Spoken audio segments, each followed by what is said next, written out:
Во борбата за македонските епархии, бугарската екзархија во 1872 година беше анатемисана.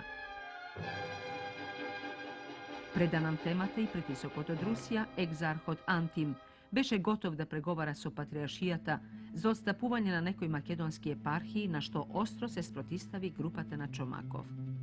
Тој ги подбуцнуваше македонските епархии да го употребат трикот со преминување кон унијатството пред налетот на грцизмот. Прашањето за пристапувањето кон унијатството го поставија 6 општини: Солунската, Воденската, Дојранската, Кукушката и Малешевската, а потоа и Гуменџиската. Граѓаните од Гуменџа му порачува на екзархот Антим: Не сме имот па да не продаваш, туку народ кој бара правда. Пред ова движење се исплашија не само русите, екзархијата и патриаршијата, туку и самиот Чомаков, зашто во ова се вмеша и Митхат Паша, која помагаше обновата на Охридската архиепископија. И ова движење беше запрено, а Митхат Паша беше сменет од должноста солунски валија под притисокот на групата на Чомаков и Славејков.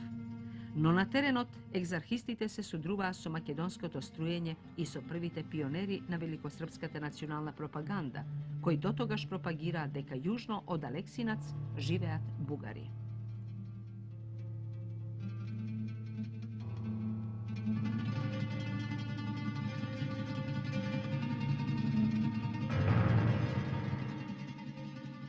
Во екот на дискусиите и расправиите околу докажувањата на српството во Македонија дојде до разловечкото востание.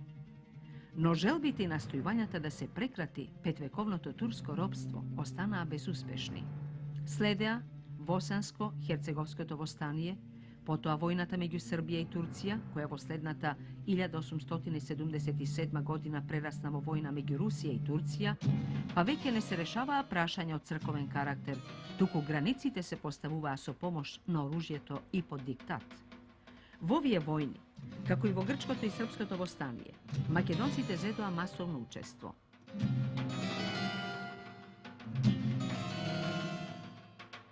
Руската влада, која го диктираше мирот во Сан Стефано на 3 март 1878 година, своите стремежи да излезе на Бело море, ги реши создавајќи голема Бугарија, во која покрај Бугарија, Тракија и делови од Србија влезе и цела Македонија без Солун. Во 1903 година грофот Игнатиев ке изјави: Јас лично ја создадов голема Бугарија заради руските интереси на исток. Значи, не затоа што македонците биле бугари. Западните земји одбија да го прифатат тоа руско чудо. На Берлинскиот конгрес тие го распарчаа тоа чудо што постоеше 4 месеци само на хартија и покрај големиот број грчки и бугарски петиции, Македонија да се приклучи кон нив, таа остана и понатаму обична турска провинција, за која беше предвидено султанот да земе опрска за што пократко време да воведе управни реформи.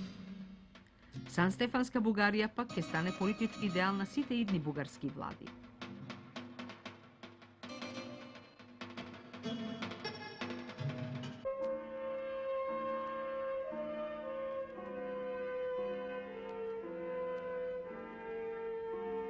Од друга страна, окупацијата на Босна од Австро-Унгарија го блокира српското навлегување кон Запад и Јадранското море.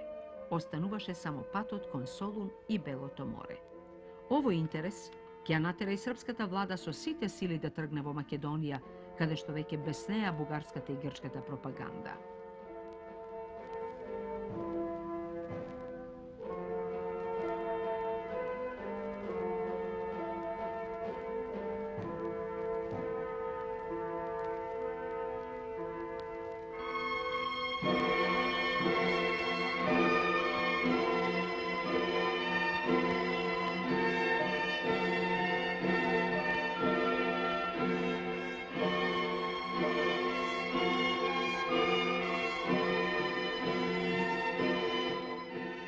Промените по Берлинскиот конгрес направија Македонија од централна турска област да се доближи до границите на балканските монархии. Настапи економска криза поради лошата царинска политика на турската влада, како и поради навлегувањето на европските стоки во Македонија. Сето тоа беше придружено и од злосторствата на турската војска, многобројните грабежи и убиства од бандите.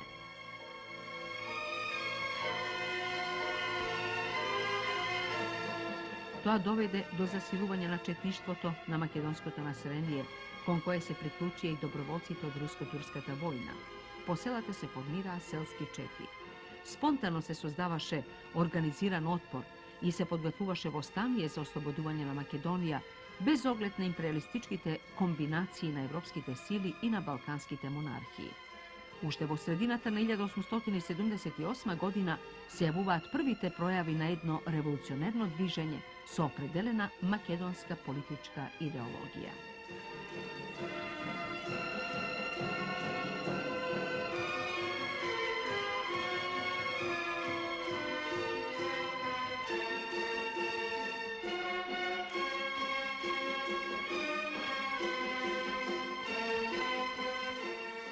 На 5. октомври 1878 година почна македонското востание, познато во историјата како Кресненско.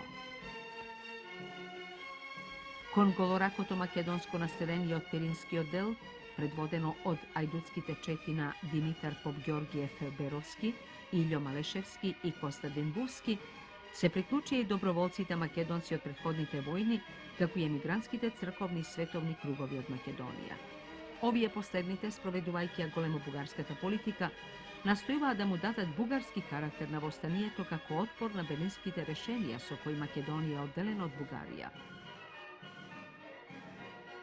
И покрај тоа што действуваше поизразито во источна Македонија, ова македонско востание, како што го нарекуваа самите востаници, имаше општо македонски карактер, не само по составот на востаничките сили, туку и според поставените цели: ослободување на Македонија врз национална основа, односно создавање македонска држава. Уште на почетокот на востанието биле изготвени правила на Македонскиот востанички комитет, што фрлаат светлина врз политичката платформа на востанието. Во делот за целта на востанието се вели дека тоа треба територијално да се прошири на цела Македонија, а во него учествуваат човеци од цела Македонија, кои се ја чувствуваат македонци и милеат за слободата на своето отечество. Самостојноста на востанието е гарантирана преку немешање на надворешните фактори во него, а сите добронамерни кон македонците од соседните и подалечните држави можат да учествуваат во македонското востание, ако му се покорат на Македонскиот востанички комитет и искрено се заложуваат за ослободување на Македонија.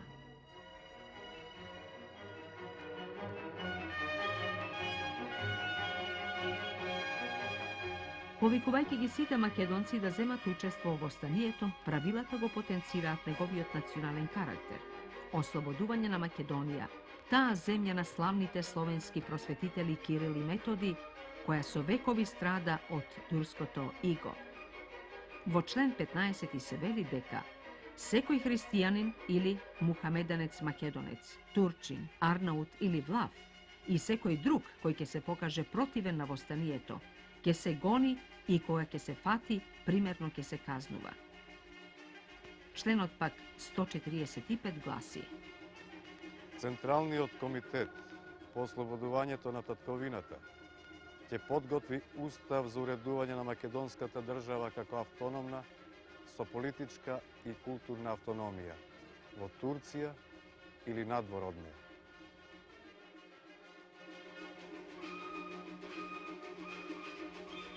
Раководството на востанието го известувало кнежеството Бугарија дека не ќе има други мешања со кнежеството, освен братска помош на тие словенски браќа наши. Истиот третман го имала и Србија. Комитетот ги повикувал и македонските свештеници да не ги исполнуваат екзарсиските наредби, туку да се вклучат во востанието за ослободување на македонскиот народ, за потоа да се реши и црковното прашање во Македонија. Во време на востанието Ѓорѓија Пулески ќе ги испее и првите македонски револуционерни стихови.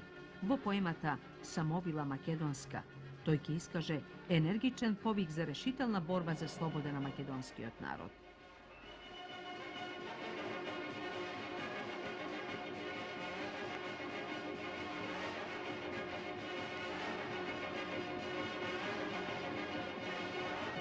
Kako što se gleda, makedonsko nacionalno osloboditeljno dviženje vek imalo jasno zacrtana programa vovrska su na tamošnji od samostojen razvoj na makedonskata nacije i makedonskata država, ravnopravna zajednica na makedonski narod i narodnostite i etničkite grupi.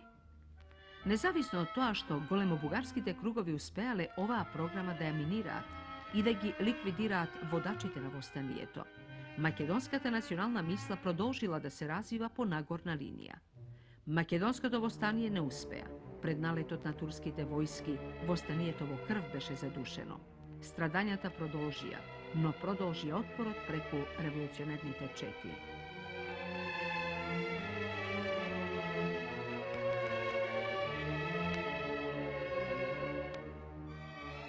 Teškata položba vo Makedonija vo 70. godini od minatiot vek dovede do masovne emigracije na makedonskото naselenije vo sosednite zemlje.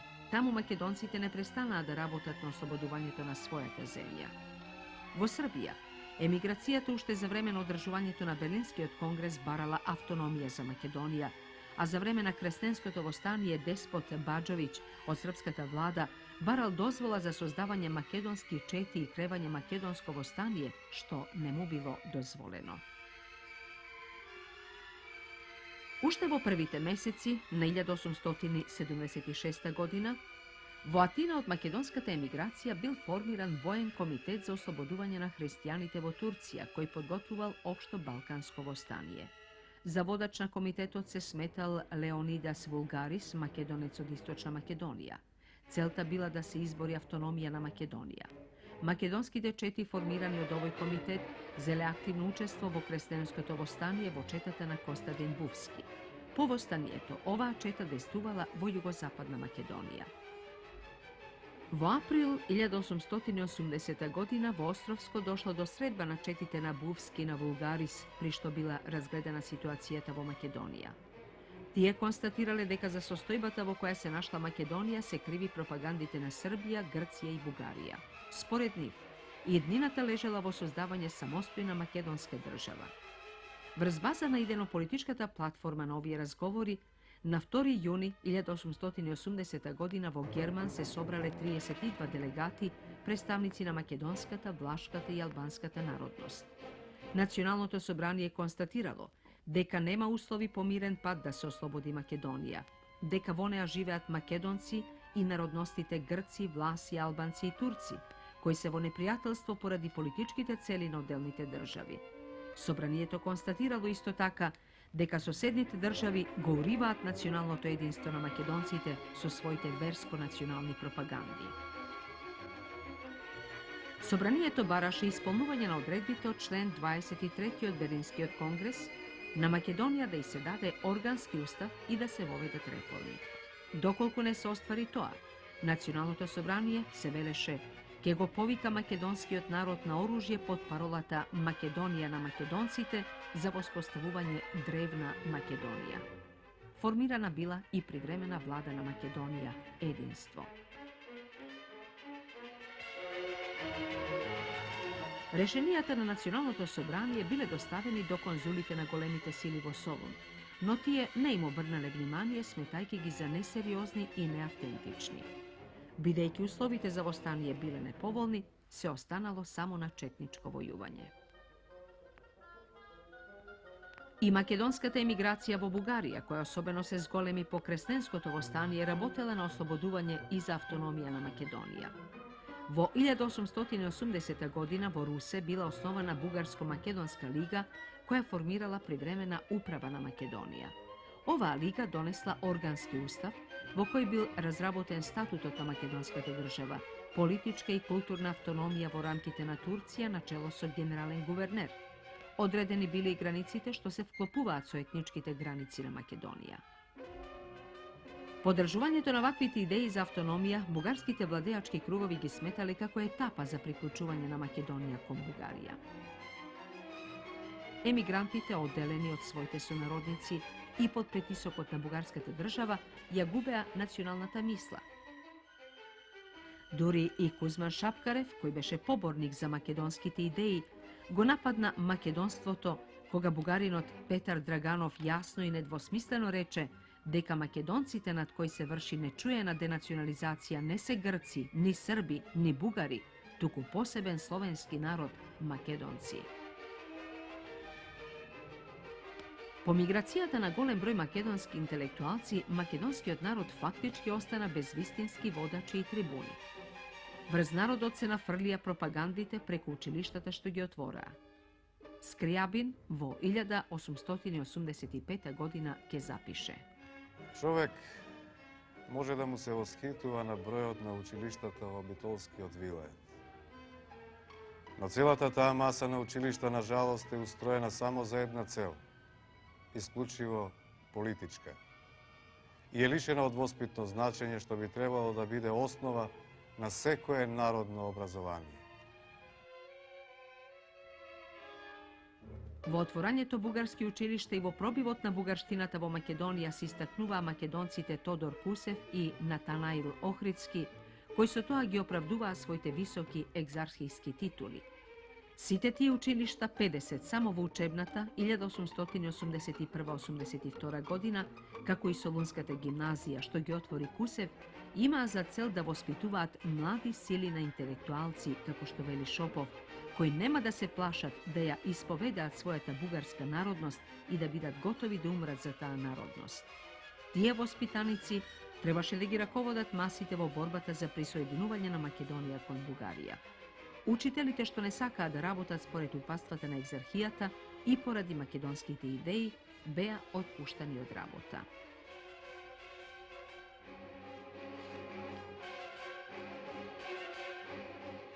Така, Ѓоргија Пулевски, кога во Софија побарал работа во 1882 година, од него било побарано да се откаже од македонските идеи и да отфрли народната облека и дека тогаш ќе добие работа.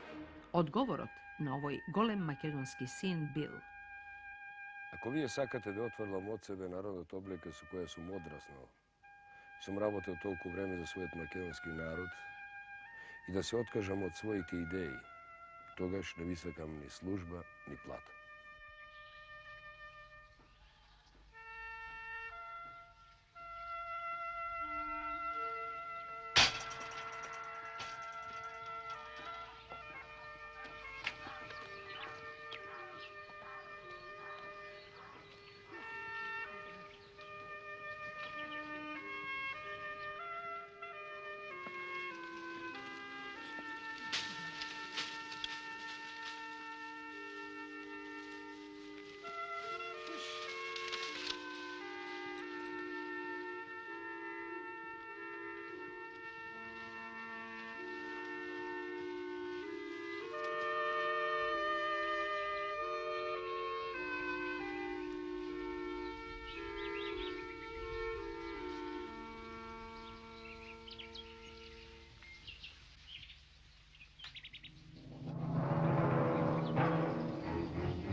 Покрај училиштата и црквите се отвора и читалишта, библиотеки и друштва на соседните држави, преку кои се опфаќаше и вон училиштата младина.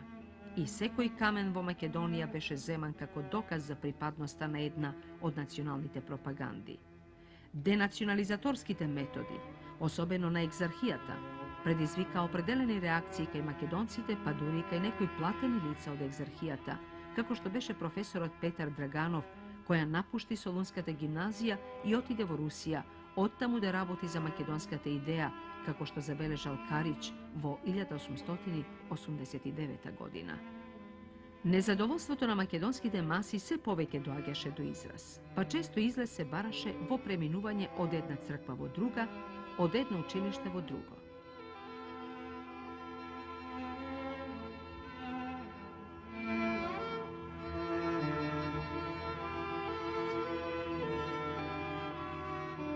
Несносливата положба од дејноста на пропагандите и турските насилства го терале македонското население да емигрира, да оди на печалба и да излегува во ајдути како единствено оружена сила на македонскиот народ.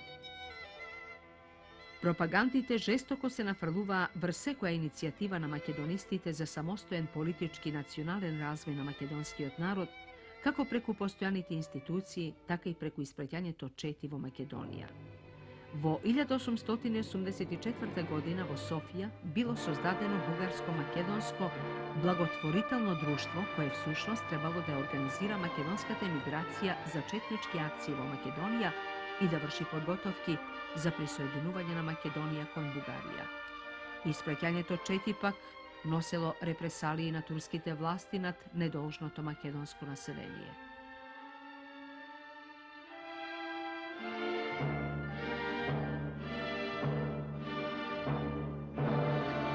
По поразот кај Сливница во 1885 година, српската политика посмело ќе зачекори во Македонија, за да може во најлош случај да ги оневозможи бугарите во освојувањето на Македонија. Бидејќи бугарската пропаганда имаше фатено длабоки корени, српскиот општественик Стојан Новаковиќ му пишуваше на министерот за просвета и вера: речи си е невозможно да се поколеба, изнесувајќи ја наспроти неа само српската идеја. Како сојузник на таа српска идеја, тој го предлагаше македонизмот. И врз оваа македонска идеја започна соработката на српската влада со свесните македонски сили што бараат поддршка од некоја држава. Ваквата соработка е остварена со тајниот македонски комитет во Софија во 1885 година, на чие чело беа Наум Евров и Коста Грубчев. Со помагањето и фаворизирањето на македонската идеја требаше да се истиснат бугарите од Македонија, за подоцна наместо македонството да навлезе српството.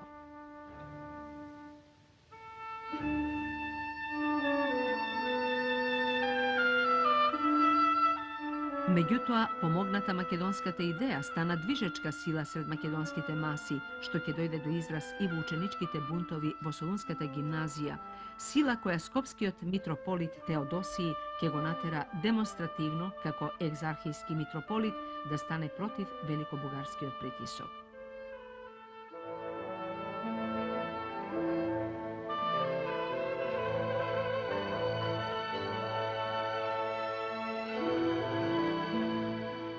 Од плодно тло за бугарштината, градот Прилеп ќе се јави како средиште на антибугарското движење на чело со попот Спасе Игуменов во 1887 година.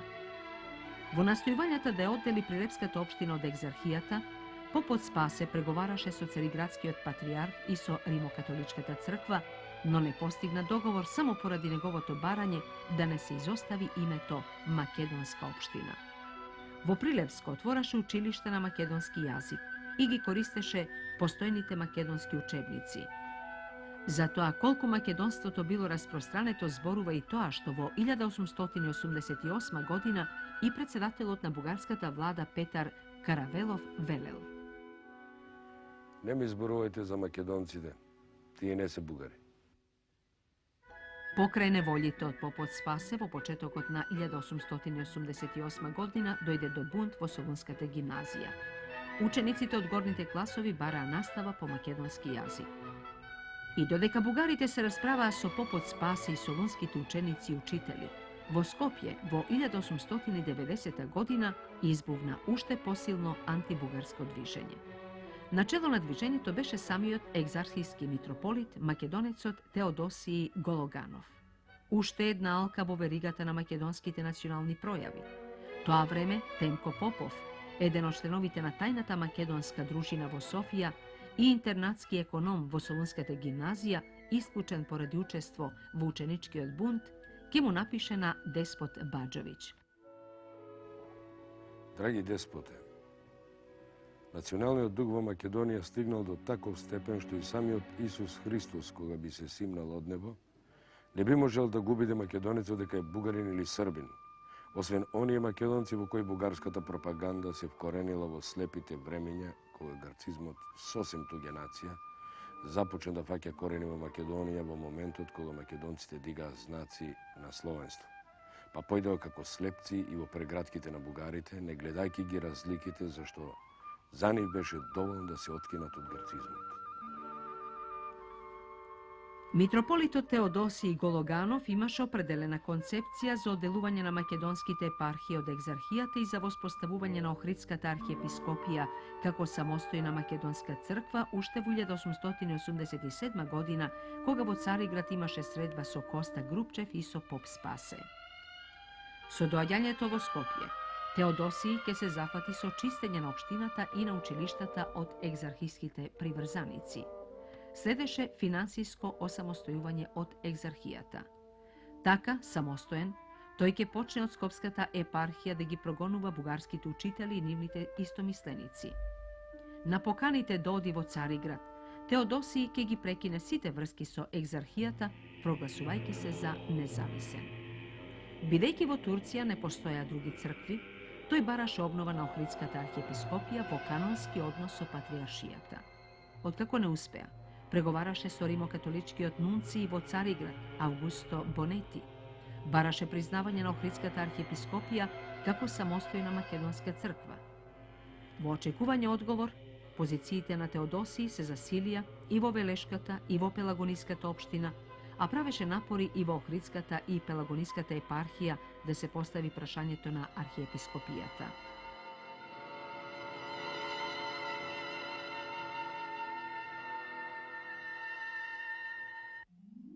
Во обиколката на епархијата во октомври 1891 година, Теодосиј на собирите во Куманово, Кратово и Штип отворено зборувал за постоењето посебен македонски народ.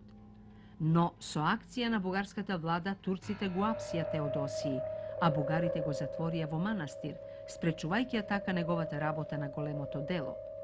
Сменувањето на Теодосиј предизвика бура протести од страна на македонското население. Македонските епархии бараа одцепување од екзархијата и враќање кон Цариградската патриаршија, но во црквите и училиштата бараа да се служи и учи на словенски јазик, а грчките владици тоа не го дозволуваа. Трето пак во Турција немаше. Бидејќи немаше своја црква, македонскиот народ немаше право ни на народност. Бидејќи немаше Македон Милет, мораше да биде Урум Милет или Булгар Милет. Ваквата турска политика беше најголемата сопирачка за афирмацијата на македонската нација. Во 90-тите години од минатиот век се поголем замав зема српската пропаганда преку отворење училишта пред се во северозападна Македонија. Од 1892 до 1897 година пак, од екзархиските училишта во Македонија излегоа 825 ученици, за во следните 5 години тој број да се зголеми за 1,5 пати.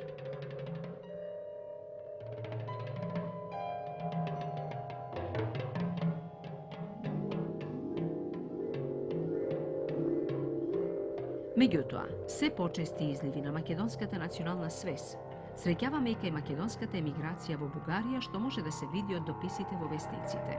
Во Малешевски Балкан на чист македонски јазик авторот пишува дека Меѓу нас нема бугари, ни срби, ни грци, туку само македонци. И порачуваше: Тоа треба да се знае.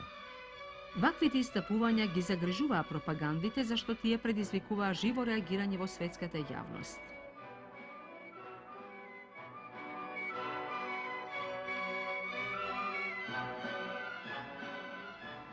Инспириран од македонската национална свест, русинот Комаров во 1890 година во својата етнографска карта ќе ги одбележи македонските словени со посебна боја од бугарите, србите и грците.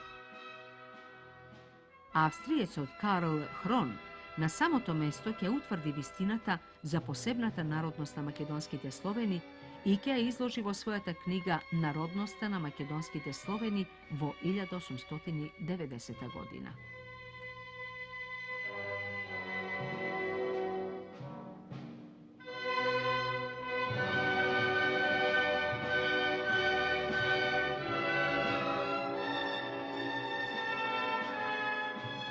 Во 1892 година Костурската црковна училишна општина ја отфрли екзархијата, го исфрли од употреба бугарскиот јазик и го воведе во училиштата родниот говор. Слични потфати беа направени и во Битола, Охрид, Велес и во други места, но и овие акции беа парализирани. На исти позиции работеше и македонската емиграција преку своите друштва, kako mladata makedonska književna družina vo Sofija, društvo to Tatkovina i makedonski zgovor vo Bugarija, društvo to Vardar vo Belgrad i drugi. Plašejki se od ovije dviženja bugarskata i srpskata vlada nezavisno jedna od druga rešije da se presmetac ovakvi ti ideji. Vladata na Stambolov je rastori mladata makedonska književna družina vo Sofija u 1892. godina i go zabrani spisanijeto Loza, čije moto beše citatot na Sofokle. Ništožnik je onoj koji ima podobar prijatelj od Tatkovineta. A makedonsko to literaturno drugarstvo Vardar vo Belgrad u 1893-94. godina beše paralizirano poradi ufrlanje to Srbi, Crnogorci i Bosanci vonego.